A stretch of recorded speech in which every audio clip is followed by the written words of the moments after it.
کہ پیپر سے ایک دن پہلے پارٹی دینا گناہ ہے۔ ردا نے رٹائی سے دانت نکالے۔ مریم گھورتی رہی۔ اب اپنی آنکھوں سے جلاؤ گی؟ یار سچ، میں تو صرف شاپنگ کرنے نکلی تھی کہ اس کے بعد واپس جا کر صرف پڑھائی کرنی ہے، لیکن وہاں یہ مصیبتیں مل گئیں تو انہیں لنچ کے لیے یہاں لے آئی، اور یہیں اگر پتہ چلا کہ موٹی کی برتھ ڈے ہے۔ سوچا مل گئے ہیں تو پارٹی میری طرف سے۔ مریم ہنوز گھورتی رہی۔ ٹھیک ہے، اب بل ادا کرو اور چلو، مریم اسی طرح گھورتے ہوئے بولی۔ اور بل آیا تو یاد آیا، شاپنگ کے بعد پرس میں صرف ٹیکسی کا کرایہ تھا۔ تمہیں میسیج کر کے میں نے 1-2 اور ڈشز آرڈر کر دیں جو 1 گھنٹے تک آئیں گی، کیونکہ مجھے پتہ نہیں تھا تم صرف 15 منٹ میں پہنچ جاؤ گی، ورنہ سچ میں نے سنجیدگی سے پیپر کی تیاری کا سوچا ہوا تھا۔ اب کم از کم 2 گھنٹے لگیں گے۔ ایسا کرو، آؤ تم بھی، انجوائے کر لیتے ہیں، پھر اکٹھے چلیں گے۔ مریم کے کھوکھار تیور دیکھ کر وہ بات کرتے اٹک گئی۔ دفع ہو جاؤ، واپس میرے پاس نہ آنا، اپنی انہی مصیبت کے ساتھ چلی جانا، بلکہ ہو سکے رات کے لیے ایک اور پارٹی ارینج کر لو، اور کل پیپر دینے کی بھی کوئی ضرورت نہیں ہے۔ اس کے ہاتھ میں پیسے تھماتی وہ پلٹی۔ مریم آئی لو یو ٹو یار، اور آج رات میں تمہارے ساتھ بیٹھ کر کمبائن اسٹڈی کروں گی۔ مریم کے ہونٹوں پہ مسکراہٹ آئی تھی، لیکن وہ مڑے بغیر آگے چل پڑی تھی۔ آگے وہ بلوچی بھائی بھی ردا جیسی مشکل میں گرفتار تھے۔ وہ ردا کو سوچتی چلتی جا رہی تھی کہ پیچھے سے آتی آوازوں پر مڑ کر اس نے دیکھا وہ 2 ہینڈسم اور وہ ریسیپشن والی لڑکی اسے ہی آوازیں دے کر رکنے کا کہہ رہے تھے۔ پھر وہ لڑکی چلی گئی اور وہ دونوں اس کے جانب آنے لگے۔ وہ وہیں رک کر ان کا انتظار کرنے لگی۔ بڑی تیز سروس تھی کہ تھوڑی دیر میں ہی اسے ڈھونڈ لیا تھا، لیکن اگر وہ ٹیکسی کر کے جا چکی ہوتی تو کیسے ڈھونڈتے؟ آخر ایسے وقت میں مدد کرنے والے کا شکریہ ادا کرنا تو بنتا تھا۔ ان کے قریب آتے ہی وہ جو خیر مقدمی مسکراہٹ سجانے لگی تھی، بڑے بھائی کے سوال پر حیران رہ گئی۔ کون ہو تم؟ جی؟ وہ الفاظ پہ کم، اس کے لب و لہجے اور انداز پہ زیادہ حیران ہوئی۔ وہ کھوکھار نگاہیں اس کے چہرے پہ گاڑے، جیسے آنکھوں سے ہی اسے کھا جانا چاہتا تھا۔ زیادہ معصوم بننے کی ضرورت نہیں ہے، بتاؤ کس نے بھیجا ہے تمہیں؟ کس کا مہرہ ہو، یا پھر تم خود ہی ہمارا سامان چرا کر ہماری نظروں میں اچھا بننا چاہتی تھیں؟ رہا و رسم بڑھانے کا اچھا طریقہ ہے۔ وہ تو اس قدر زہریلے لہجے کو سن کر ہی پریشان ہو گئی تھی۔ مسٹر، آپ کو کوئی غلط فہمی ہوئی ہے، مجھے کسی نے نہیں بھیجا، نہ کسی کا مہرہ ہوں۔ وہاں سے گزرنے پر آپ کی باتیں سنی تو میں نے سوچا انسانیت کے ناطے آپ کی مدد کر دوں، اور بس۔ وہ بالکل ٹھنڈے لہجے میں بولی۔ کیا آپ بلوچی ہیں؟ چھوٹے بھائی نے خوشگوار لہجے میں پوچھا۔ جی، اس لیے تو آپ کی گفتگو سمجھ آ گئی تھی۔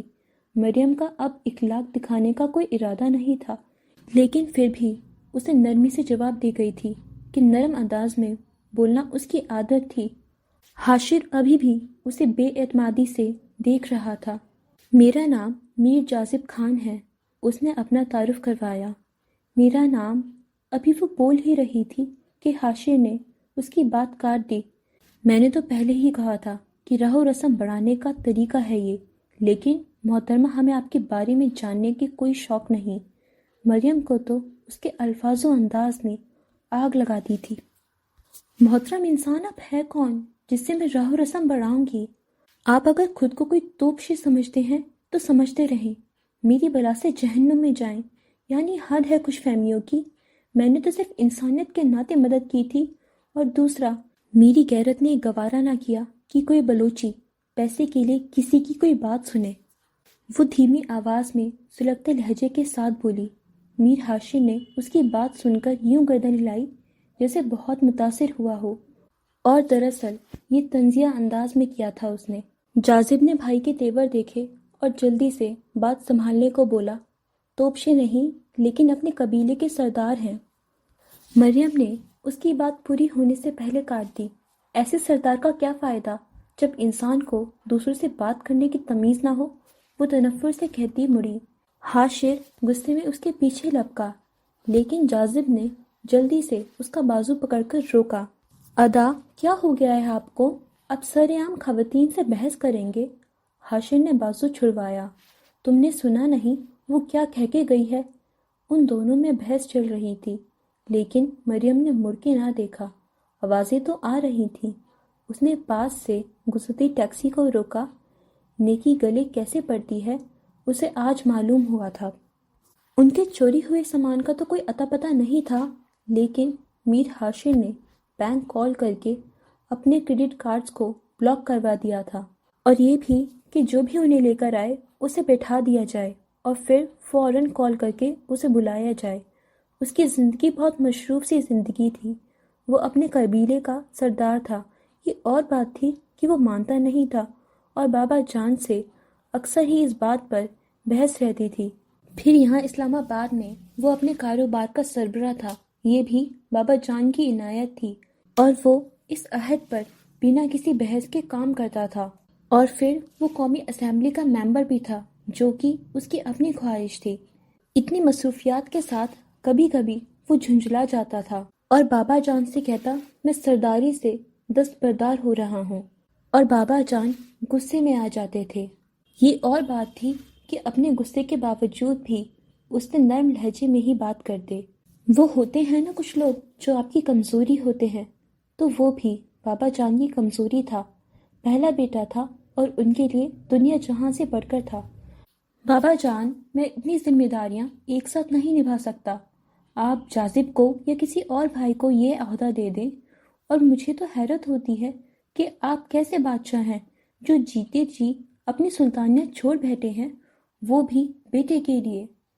تو کس کے لیے چھوڑوں؟ تم میرے سب سے بڑے بیٹے ہو، تمہارے علاوہ تو کسی کو یہ پگ نہیں دوں گا۔ اپنی زندگی میں تمہیں اس لیے عہدہ دیا ہے کہ جہاں تم کوئی غلط فیصلہ کرو تو تمہارے سر پر کوئی ہونا چاہیے جو تمہیں اچھی شاہی کے طریقے سمجھائے۔ میرے مرنے کے بعد شاہی کرو گے تو مجھے کیا معلوم کیسی کرو گے، کیا غلطیاں کرو، ان غلطیوں سے تمہیں کوئی نقصان ہو جائے پھر۔ وہ دراصل کسی بیٹی کی جیسی ٹینشن پالے بیٹھے تھے۔ بابا جان کی بات سن کر وہ ہنس دیا۔ آپ کی محبت میرے لیے قیمتی سرمایہ ہے بابا جان، لیکن مرد کا بچہ ہوں اور بلوچی ہوں۔ آپ میرے لیے یہ بیٹیوں والی فکریں نہ پالیں۔ ساری دنیا آپ کے رعب و دبدبے سے ڈرتی ہے، اور آپ اپنے سب سے بہادر بیٹے کے لیے ایسی فکریں پالتے ہیں۔ بابا جان نے اس کی بات سن کر سر جھٹکا۔ تم بھی جانتے ہو میری اصل پریشانی کیا ہے، اور یہ تو میں بھی جانتا ہوں۔ میرا بیٹا بہت بہادر اور مضبوط ہے۔ تم تو میرا فخر ہو، لیکن یار اب بس کر دو، میں مزید یہ سب برداشت نہیں کر سکتا۔ بابا جان نے اسے پھر سے گھیر لیا تھا۔ ہاشر نے گہری سانس لی۔ اس کے علاوہ جو بات منوانی ہے منوا لیں، یہ نہیں۔ اس نے دو ٹوک اپنا موافق بیان کیا۔ باپ کو ایسے بے بس کرو گے؟ یار بابا جان، کیا ہو گیا ہے آپ کو؟ میں نے پہلے دن ہی آپ پر یہ بات واضح کر دی تھی کہ میں آپ کی بھانجی سے شادی نہیں کروں گا، کیونکہ وہ مجھے نہیں پسند، اور آپ کو بھی معلوم ہے جو مجھے نہیں پسند میں اسے اپنے آس پاس بھی دیکھنا پسند نہیں کرتا۔ کیا کمی ہے اس میں؟ کسی فکر مند ماں کی طرح وہ بولے۔ کمی تو کوئی نہیں، بلکہ زیادتی ہی ہے۔ وہ ہنسا۔ بابا، آپ کیوں اس کی میرے منہ سے برائی کروانا چاہتے ہیں؟ ہو سکتا ہے اچھی لڑکی ہو، لیکن مجھے نہیں پسند۔ تمہاری بچپن کی منگیتر ہے، اور آپ بھی جانتے ہیں کہ مجھے بچپن سے ہی ناپسند ہے۔ وہ بے مروت ہوا تھا۔ تم میری نرمی سے ناجائز فائدہ اٹھاتے ہو۔ اب کہ بابا جان نے اسے گھورا، اور یہ حقیقت تھی کہ وہ جائز ناجائز سب فائدے اٹھایا کرتا تھا۔ اس خاندان میں کسی کی جرات تھی وہ میر سراج خان کے آگے انکار کرتا؟ یہ خاندان کیا، ان کا تو اپنا پورا علاقے میں دبدبہ تھا۔ ان کی بات حرف آخر تھی۔ سرداری بیٹے کے ہاتھ میں دینے کے باوجود بھی ان کے پوزیشن میں کوئی فرق نہیں آیا تھا۔ سنجیدہ اور غصیلے چہرے کے ساتھ جب وہ کوئی حکم جاری کرتے تو سامنے والے میں اتنا حوصلہ نہیں ہوتا تھا کہ ان کے آگے کوئی اعتراض کر سکے۔ میر ہاشر حقیقتاً ایک خوش نصیب شخص تھا۔ جب وہ دونوں باپ بیٹا بند کمرے میں بیٹھ کر بات کرتے تو بابا جان کی سنجیدگی، رعب اور غصہ سب کہیں دور چلا جاتا۔ اگر جو ان کے کسی اور بیٹے کو یہ معلوم ہو جاتا تو وہ بلا جھجک انکار کر دیتے۔ بابا جان اور نرم لہجہ۔ بابا جان کی 3 شادیاں تھیں۔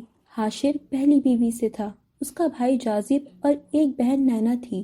ان کی اماں کو اس کے بعد کوئی اولاد نہیں ہوئی تھی۔ دوسری بیوی سے ان کے 6 بیٹے تھے اور 3 بیٹیاں، اور تیسری بیوی سے 4 بیٹے اور 4 بیٹیاں۔ بہت ہی لمبا چوڑا خاندان تھا اور 2-3 شادیاں بھی عام سی بات تھی۔ سب کے رشتے خاندان میں ہی طے تھے۔ ان کے یہاں شادیاں جلدی ہوتی تھیں، سو اس کے کچھ بہن بھائیوں کی شادی ہو چکی تھی۔ اپنے سگے بھائی بہنوں کے لیے وہ ڈٹ گیا تھا کہ جب تک وہ تعلیم مکمل نہیں کر لیتے تب تک ان کی شادی کا نام بھی نہ لیا جائے۔ اس لیے جاذب جو بزنس کا اسٹوڈنٹ تھا ابھی تک شادی سے محروم تھا۔ یہ اور بات تھی کہ اسے اس بات کا بہت قلق تھا۔ پھر اس سے چھوٹی نینا کا حاشر نے ایم ایس سی کیمسٹری کے لیے قائد اعظم یونیورسٹی میں ایڈمیشن کروا دیا تھا۔ سوتیلے بہن بھائیوں سے اچھے تعلقات تھے، لیکن جس بھائی نے شادی کو ترجیح دی تو اس نے کچھ نہیں کہا تھا کہ پہلے پڑھو۔ خیر، لڑکوں کی پڑھائی کے لیے تو کوئی پابندی نہیں تھی اور بہنوں کے لیے حاشر تھا کہ جو جتنا پڑھنا چاہتی ہے پڑھے۔ اس لیے نینا کے ساتھ ناز بھی پڑھنے آ گئی تھی۔ وہ دونوں ہاسٹل میں رہتی تھیں کہ یہاں اسلام آباد والے گھر میں سیاست اور سرداری کی وجہ سے ہر وقت آنا جانا لگا رہتا، تو اس لیے حاشر نے خود ہی انہیں ہاسٹل بھیجا تھا۔ ادھی زہرا بہت پریشان ہے اپنی بیٹی کے لیے۔ حاشر ضد چھوڑ دو، بابا جان نے جیسے منت کی۔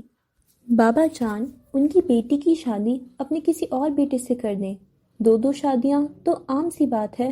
بابا جان نے گھورا، شرم نہیں آتی اپنی منگیتر کو کسی اور کے حوالے کرتے؟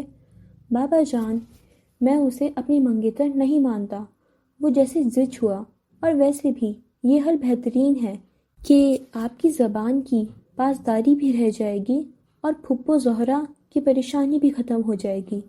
زبان تو میں نے یہ دی تھی کہ میں اپنے سردار بیٹے سے اس کی بیٹی کی شادی کرواؤں گا، تو ٹھیک ہے، آپ یہ سرداری کی پگ اس بیٹے کو دے دیں جس سے بھانجی کی شادی کریں گے۔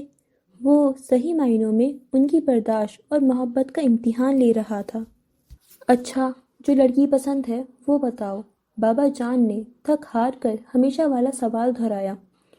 کوئی بھی پسند نہیں ہے، آپ جانتے ہیں میں کبھی ان چکروں میں نہیں پڑا۔ کیا شان بے نیازی تھی! یار، کیسے آدمی ہو جس کی زندگی میں ایک بھی عورت نہیں آئی؟ مجھے دیکھو، 3 شادیاں کی ہیں۔ خاندان کے سب مرد شادی کے بعد اور پہلے بھی عشق رکھتے ہیں۔ تم کہتے ہو کوئی نہیں پسند؟ وہاں امریکہ میں گھاس کھاتے رہے تھے کیا؟ کوئی انگریزن ہے تو بھی بتا دو، بیاہ لاؤں گا اسے بھی۔ لیکن اس طرح میری برداشت کا امتحان نہ لو۔ وہ ضد ہو کر ہاتھ جھاڑ کر بولے۔ حاشر نے لب بھینچ لیے۔ واللہ بابا جان، کوئی نہیں پسند ہے، اور شادی کروں گا، ضرور کروں گا، لیکن اس سے جو پسند آئے گی، کیونکہ مجھے 2-3 شادیاں کر کے گر ڈھال جھنجال پورا اپنے گلے میں نہیں ڈالنا۔ اور تمہیں 1 ماہ تک کوئی پسند نہ آئی تو میں اپنی بھانجی سے تمہاری شادی طے کر دوں گا، بابا جان نے دھمکی بھرے انداز میں کہا۔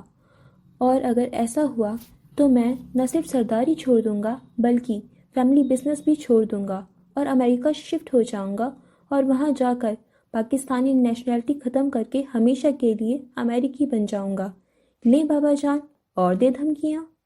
الو کا پٹھا، گدھے، لوگ جائیدادوں کے لیے لڑتے مرتے ہیں، سرداروں کے لیے اتنی اسکیمیں بنائی جاتی ہیں، اور ایک تم ہو گھاس چرنے والے گدھے جو ان سب کو چھوڑ کر جانے کی باپ کو دھمکیاں دیتے ہو۔ بابا جان دھیمی آواز میں بڑبڑاتے رہے۔ یہ اور بات کہ وہ سن چکا تھا۔ ہنستے ہوئے ان کے ہاتھ پر بوسہ دیتے وہ اٹھ کر کھڑا ہوا۔ شکریہ بابا جان، مجھے سمجھنے کے لیے۔ پھر وہ تو چلا گیا۔ بابا جان خود کلامی کرتے رہے۔ ساری دنیا پر حکم چلاتا ہوں، اور یہ ہے کہ مجھے ہی دھمکیاں دے جاتا ہے، لیکن وہ اس کے ساتھ زبردستی نہیں کر سکتے تھے کہ جانتے تھے یہ ناممکن تھا۔ اگر اس نے کہا تھا کہ وہ ایسا کرے گا تو مطلب کرے گا۔ لوچی ہو اور بات سے پھر جائے، اور وہ بھی سردار۔ وہ گہری سانس بھر کر رہ گئے۔ وہ یہ بات محبت سے منوانا چاہتے تھے کہ ضد کے ساتھ منوا تو لیتے، لیکن انجام برا ہونا تھا۔ وہ صرف بہادر اور ذہین نہیں تھا، ضدی اور ہر دھرم بھی تھا۔ پھر خانگی کا بھی غرور تھا کہ جو کہہ دیا سو کہہ دیا۔ وہ ان کا شیر تھا۔ ایک سربراہ کو ایسا ہی ہونا چاہیے جیسا وہ تھا، نہ جھکنے والا اور ڈٹ کر مقابلہ کرنے والا۔ سمجھداری سے وہ جرگے کے معاملات کو سلجھاتا تھا، لیکن غیر شادی شدہ تھا، جس کا انہیں بہت افسوس تھا۔ وہ 29 برس کا تھا اور اس کی زندگی میں کوئی عورت نہیں تھی۔ اسے تو کوئی مسئلہ نہیں تھا، لیکن بابا جان کی اب اصل پریشانی یہی تھی، صرف ان کی نہیں، حاشر کی اماں کی بھی۔ لیکن انہیں کیونکہ نند ناپسند تھی تو وہ اس کی بیٹی کے لیے بیٹے کو کبھی بھی نہیں مناتی تھیں۔ ہاں، وہ یہ کہتی تھیں کہ کوئی اور پسند کر لو۔ ردا رات کو لوٹی تھی۔ جب وہ عشاء کی نماز پڑھ کر فارغ ہوئی تو دیکھا کہ وہ کمرے میں آ چکی تھی۔ وہ اسے ایک نظر دیکھ کر اپنی تسبیح پڑھنے لگی، پھر دعا مانگ کر جائے نماز اپنے بیڈ کے سرہانے رکھی۔ مل گئی فرصت آنے کی۔ دوپٹہ کھولتے ہوئے وہ بیڈ پر بیٹھی۔ ردا نے اسے دیکھ کر مسکراہٹ اچھالی۔ یار، تمہیں تو پتہ ہے مجھے پیپرز کی کتنی ٹینشن رہتی ہے، بس اس لیے جلدی آ گئی، ورنہ وہ لوگ تو کہہ رہی تھیں کہ کہیں اور چلتے ہیں۔ مشکل سے انہیں منع کر کے آئی ہوں۔ واو! مریم نے متاثر ہونے والے انداز میں سر کو ہلایا۔ وہ اس کے طنزیہ انداز پر ڈٹائی سے ہنسی۔ اب ذرا مجھے ایک دو ٹاپک سمجھا دو۔ مجھے پورا یقین ہے وہ کل کے پیپر میں ضرور آئیں گے۔ جب سر نے پڑھایا تھا مجھے اس دن اندازہ ہو گیا تھا۔ مریم مسلسل اسے گھورتی رہی۔ ردا نے اس کے نوٹس اٹھا کر اس کے آگے رکھے اور خود سامنے بیٹھ گئی۔ کیونکہ تمہیں پہلے دن سے اندازہ تھا کہ وہ بہت اہم ہے، تو تم انہیں خود کر چکی ہوں گی، اس لیے اب میرا سر نہ کھاؤ۔ یار، کیا ہو گیا ہے؟ تم میری پڑھائی کے لیے یوں سیریس رہتی ہو جیسے میری ماں ہو۔ آپ کے ردا بیزاری سے بولی۔ تم زندگی مزے سے نہیں گزارنے دیتی۔ تم چاہتی ہو کہ میں ہر وقت پڑھائی کرتی رہوں، اور کیونکہ میں تمہاری ماں نہیں ہوں تو یہ ٹاپک تم اپنی ماں سے جا کے سمجھو۔ مریم مسکراتے ہوئے اٹھ کھڑی ہوئی۔ ردا نے اس کی پشت کو گھورا۔ مجھے ویسے بھی پڑھائی کا کوئی شوق نہیں ہے، یہ تمہاری وجہ سے تھوڑا بہت پڑھ لیتی ہوں۔ مریم انسنا کیے الماری سے چائے بنانے کا سامان اٹھانے لگی۔ آج ان بلوچوں نے جو اس کے سر میں درد کیا تھا وہ ابھی تک نہیں گیا تھا، اور اب اس نے چائے پینے کا سوچا تھا کہ درد بڑھتا جا رہا تھا۔ تم سن رہی ہو؟ ہاں، اور میں حیران ہوں کہ جب تمہیں پڑھائی میں بالکل بھی انٹرسٹ نہیں تھا تو تم نے MSc کیمسٹری میں داخلہ ہی کیوں لیا تھا؟ ردا گڑبڑائی۔ ممی کی وجہ سے، تم جانتی ہو۔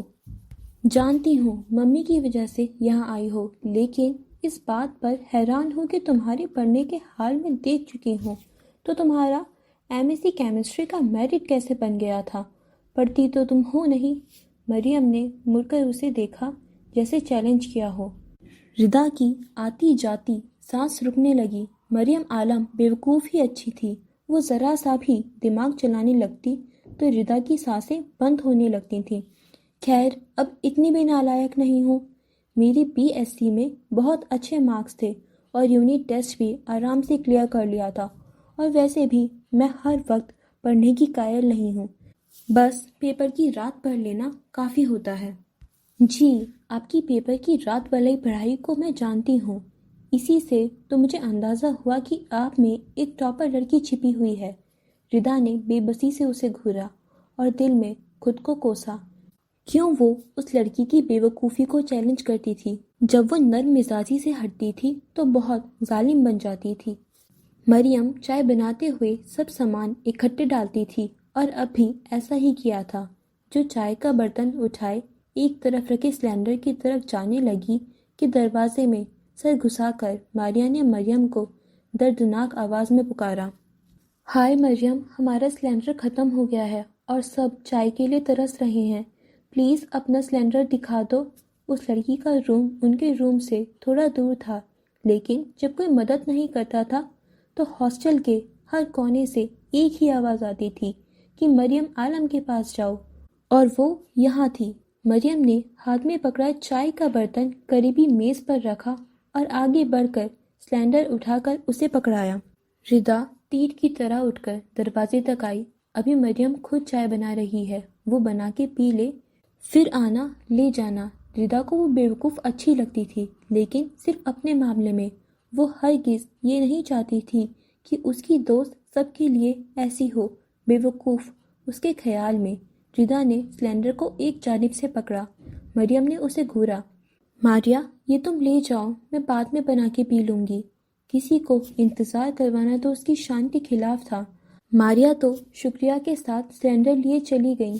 پیچھے ردا غصے سے اسے گھور رہی تھی، اور مریم اسے جب اپنے لیے بنا رہی تھی تو اسے کیوں دیا؟ اتنی ہی ہمدردی ہے تو پہلے خود پی لیتی چائے، پھر انہیں دیتی۔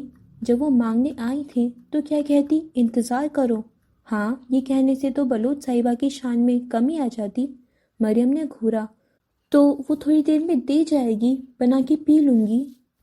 تم بھی جانتی ہو اب 2 گھنٹے تو کہیں نہیں گئے، اور اگر وہ آپ کو سلنڈر آگے دینا بھول جائیں تو جا کر مانگنا بھی آپ کی توہین ہوگا۔ وہ جل کر بولتی اپنے بیڈ پر جا کر بیٹھ گئی۔ وہ تو سب کی مدد کرتی تھی، لیکن خود کسی سے نہیں مانگتی تھی، اور مانگنے والے کو انکار کرنا، یہ بھی اس کی شان کے خلاف تھا۔ خود اسے تو اس سب سے کوئی مسئلہ نہیں ہوتا تھا، لیکن ردا تو شروع سے اس کی ان عادتوں سے چڑتی تھی، بلکہ اکثر لڑائی ہوتی بھی اسی بات پر تھی۔ کچھ لوگ تو مریم کی اچھی عادتوں کی وجہ سے اس کا احساس کرتے تھے، لیکن عمومی طور پر اس کی نرم مزاجی اور فراخ دلی کو لوگ فار گرانٹڈ لیتے تھے۔ ادھار لے کر فکس ڈیٹ پر نہ دیتے تو وہ مانگنے نہیں جاتی تھی، اور جو لے کر بھول جاتے تھے انہیں بھی کچھ نہیں کہتی تھی۔ ردا ان عادتوں پر جل بھن کر اسے بہت سناتی تھی، اور وہ اس کے دوست ہونے کی وجہ سے ہنس کر یہ سب سن لیتی تھی۔ اور آج بھی ایسا ہی ہوا تھا کہ 2 گھنٹے بعد ماریا یہ معذرت کرتے کہنے لگی، یار سلنڈر ختم ہو گیا ہے، سوری، وہ مجھے بھوک لگ رہی تھی تو اپنے لیے چاول بنا لیے تھے، چاولوں میں ابھی پانی رہ گیا تھا کہ سلنڈر ختم۔ ماریا نے بنا کچھ کہے سلنڈر لے کر رکھ دیا تھا، جبکہ ردا اونچی آواز میں بولی، پیاری ماریا، ہم معذرت خواہ ہیں کہ ہماری گیس نے آپ کو بیچ راستے میں دگا دے دی۔ اگلی بار ہم پوری گیس فل کرا کے آپ کو دیں گے تاکہ آپ کو تنگی نہ ہو۔ ماریا گڑبڑا گئی تھی۔ کوئی بات نہیں ماریا۔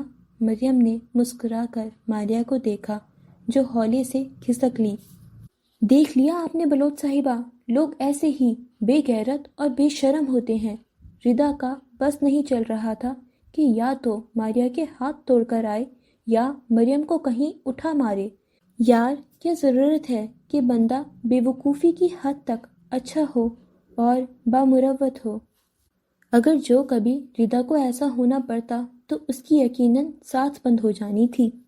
مریم نے ٹیبل پر رکھے اپنے چائے کے برتن کو دیکھا، جہاں پتی اب تک رنگ چھوڑ رہی تھی۔ وہ خاموشی سے اپنے بیڈ پر آ کر بیٹھ گئی تھی۔ چائے کی طلب تھی کہ بڑھتی جا رہی تھی، اور گیس ختم تھی۔ اس وقت تو ہاسٹل کا کچن بھی بند ہونا تھا۔ ردا کو پتا تھا کہ وہ اب صبح ہی چائے پی سکتی تھی۔ وہ بڑبڑاتے ہوئے پاؤں میں چپل ڈالتے باہر چلی گئی، اور تھوڑی دیر میں جب واپس آئی تو اس کے ہاتھ میں ایک سلنڈر تھا۔ بنا بولے اس نے مریم کی چائے بنائی اور اس کے آگے تقریباً پٹکنے کے انداز میں مگ رکھتی پلٹ گئی تھی۔ مریم مسکراہٹ دبائے اسے دیکھتی رہی۔ اس کی دوست کو پتا تھا کہ اسے چائے کی شدید طلب تھی، لیکن کسی سے سلنڈر مانگنا بھی اس کے لیے ناممکن تھا۔ لیکن ردا کے تو باقی لڑکیوں کی طرح ادھار چلتے رہتے تھے۔ ردا سامان کو جگہ پر رکھتے دوبارہ سلنڈر کمرے سے اٹھائے باہر جا رہی تھی۔ اوکے فرینڈز، آج کے لیے بس اتنا ہی۔ باقی پارٹ نیکسٹ ایپیسوڈ میں۔ تب تک کے لیے اب جلدی سے ہمارے چینل کو سبسکرائب کر لیجئے، اینڈ ہمارے انسٹا پیج کو فالو کر لیجئے۔ خدا حافظ۔